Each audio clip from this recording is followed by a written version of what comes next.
আসসালামু আলাইকুম দর্শক। সম্পদ কি মানুষকে ভালো রাখে?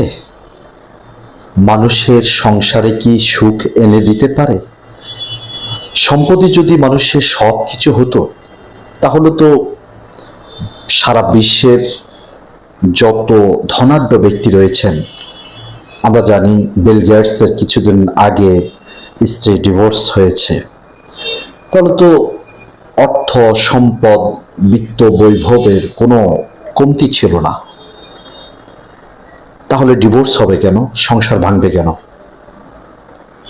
আমরা কি এই বিষয়টা এভাবেই ধরে নিতে পারি যে মানুষ ভালো থাকার জন্য, মানসিকভাবে সুস্থ থাকার জন্য অর্থ সম্পদই কেবল মুখ্য বিষয় নয়, জরুরি হচ্ছে ভালো মন মানসিকতা এবং আশেপাশে ভালো মানুষ, মানুষের সাপোর্ট, যা আপনার মন, আপনার হৃদয় এবং মানসিক স্বাস্থ্যকে সুস্থ রাখতে সহযোগিতা করে।